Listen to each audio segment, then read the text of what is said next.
Assalamualaikum warahmatullahi wabarakatuh. Salam jumpa kembali anak-anakku sekalian di kelas 8 Madrasah Sanawiyah MTS Nurul Falah yang berbahagia. Harapan saya tentunya kalian tetap semangat walaupun belajar kita masih belajar dengan jarak jauh dan senantiasa isi absen yang selalu disuarakan oleh guru-guru kita di grup ini supaya sebagai tanda kehadiran kalian. Tetap semangat belajar.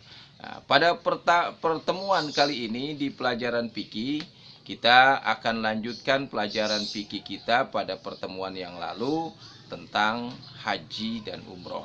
Kita sudah bahas tentang haji pada pertemuan yang lalu. Nah, kemudian rukun haji juga kita sudah bahas. Pertemuan yang lalu saya ulas sedikit, haji itu adalah berkunjung ke Ka'bah Baitullah sebagai sebuah kewajiban kepada Allah, melaksanakan dengan rukun-rukun dan syarat-syarat tertentu.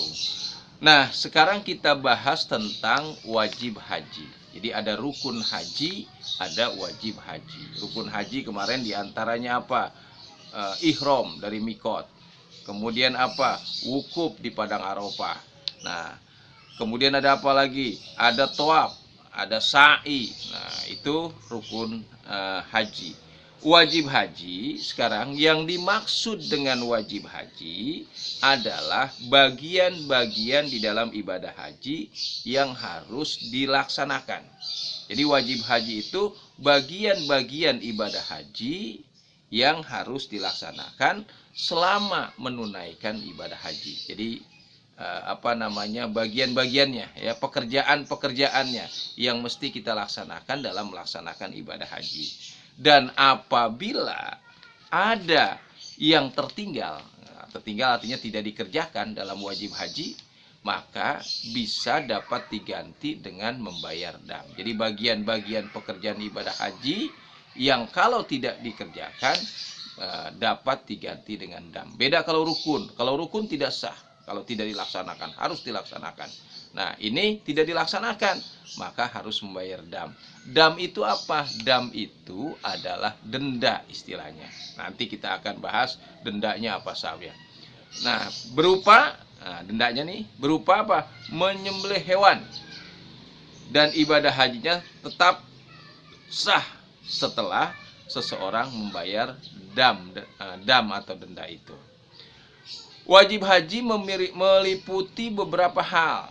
Di antaranya satu, ihram dari mikot. Mikot itu apa? Tempat memulai, ya, start. Ihram dari mikot, baik mikot zamani maupun mikot makani. Mikot zamani itu waktu mikot. Mikot makani itu tempat kita memulai, itu namanya mikot makani.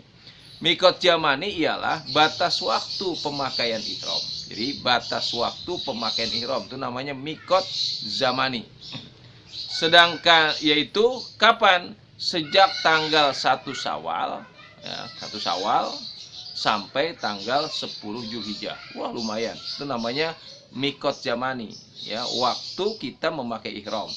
Waktunya boleh dari mulai tanggal 1 Syawal sampai tanggal 10 Zulhijjah.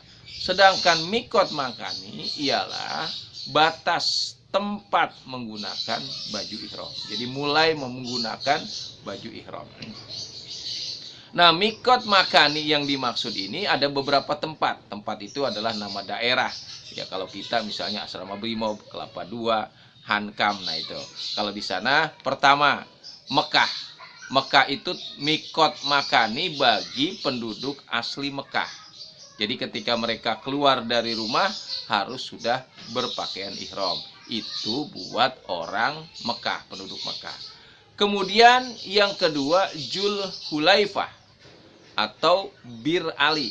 Nah, bagi jamaah haji yang datang dari Madinah dan negeri-negeri yang sejajar dengan Madinah, itu memulainya di Bir Ali. Ya, Bir Ali nanti kita di sana banyak tempat pakaian ganti, tempat wudu, tempat mandi, Nah, kemudian kita ganti pakaian di sana, kemudian ada masjid di Bir Ali, kemudian kita sholat sunnah. Itu biasanya kita memulai di situ, nanti dipandu ya, nawaitul hajja wa amr wa ahramtu biha.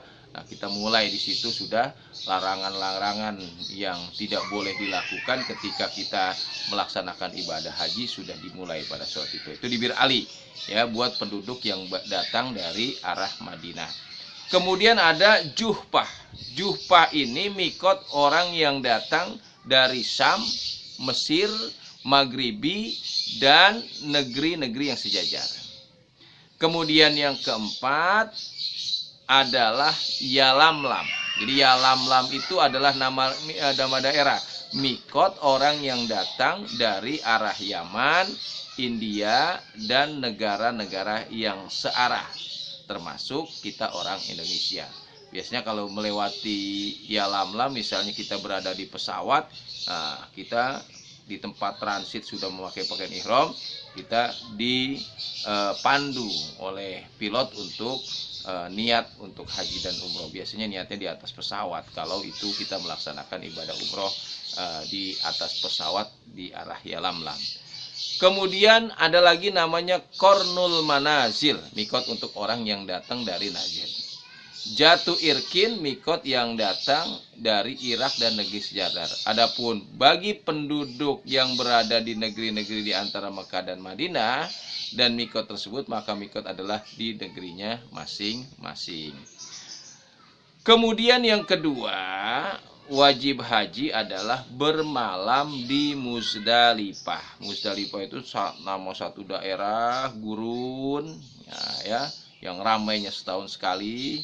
Biasanya orang numpuk di situ, disunahkan bermalam walaupun sebentar, boleh istirahat, menggelar sambil tidur, katanya itu istilahnya hotel bintang 9, karena kita hanya beratapkan langit katanya pada saat itu. Nah, itu sunnah bermalam di Muzdalifah, wajib bermalam di Muzdalifah setelah kembali dari pada tanggal 10 Zulhijjah. Kemudian bermalam di Mina. Nah, bermalam di Mina sambil kita mengambil batu. Nah, kita ambil untuk persiapkan melempar jumroh. Yang keempat, melempar jumroh. Melempar jumroh itu ada 3 tempat. Ada Jumrotul Ula, Wusto, Aqobah, dengan menggunakan batu atau kerikil masing-masing sebanyak 7 butir. Nah, itu kita siapkan di Mina ya. Ada kantongnya, ada tempatnya untuk kita mempersiapkan batu untuk melempar jumroh. Kemudian yang kelima, meninggalkan segala yang diharamkan karena ihram. Nah, itu wajib tuh, jangan sampai kita melakukan kesalahan. Sebab kalau kita melakukan kesalahan yang dilarang, kita mesti bayar dam. Yang berikutnya, wajib haji tawaf wada, yaitu tawaf perpisahan.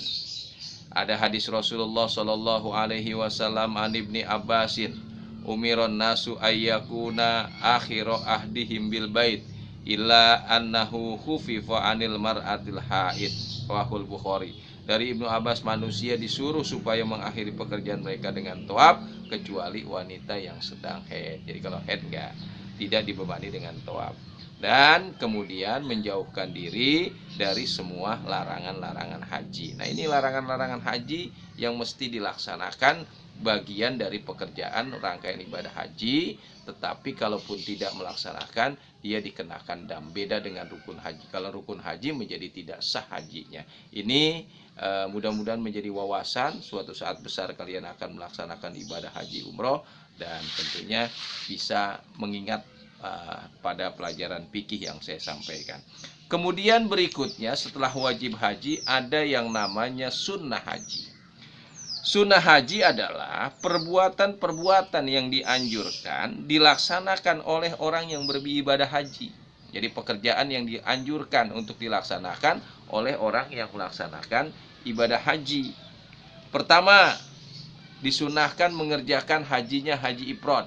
Lihat haji ifrad itu apa.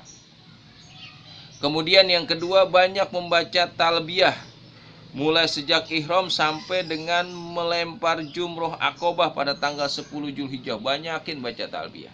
Bagaimana bacanya? Labbaik Allahumma labbaik, labbaik la syarika laka baik, innal hamda wan ni'mata laka wal mulk la syarika la, labbaik Allahumma labbaik, labbaik la syarika laka baik, innal hamda wan ni'mata laka wal mulk la syarika la. Terus kita baca terus dalam rangkaian-rangkaian ibadah haji sunnah hukumnya.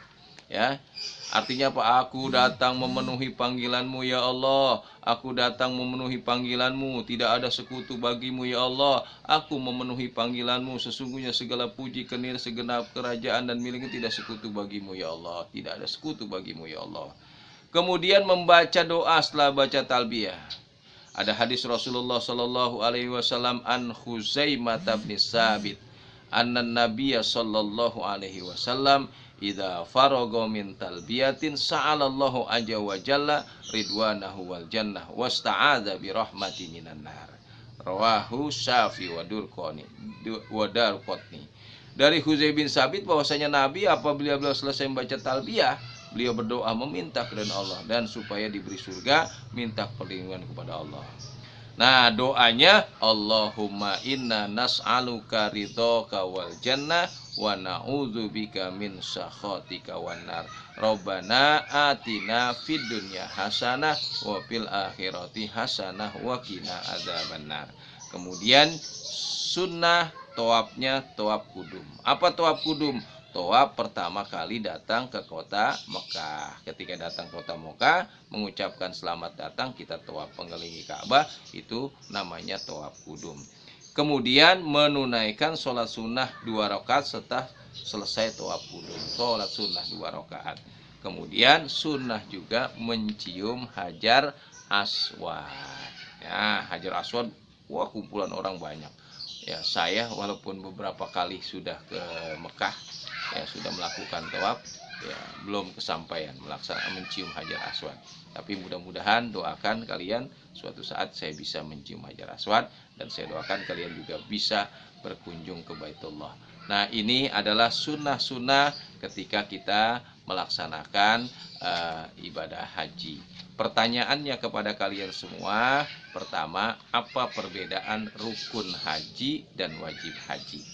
Kemudian yang kedua, apa yang dimaksud dengan dam? Yang ketiga, ada berapa mikot? Ya. Nah, yang ketiga, pertanyaannya ada beberapa mikot. Mikot makani dan mikot zamani. Jelaskan pengertian mikot zamani dan mikot makani.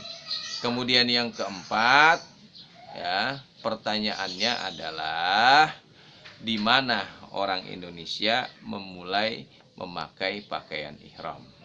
Yang kelima, kapan waktu memulai kita memakai pakaian ihram atau mikot zamani? Itu pertanyaannya, tolong dijawab dan dikaji, dipelajari lagi supaya kita menjadi ilmu pengetahuan yang punya nilai pahala di sisi Allah. Tetap semangat, sampai berjumpa lagi pada pertemuan-pertemuan selanjutnya. Assalamualaikum warahmatullahi wabarakatuh.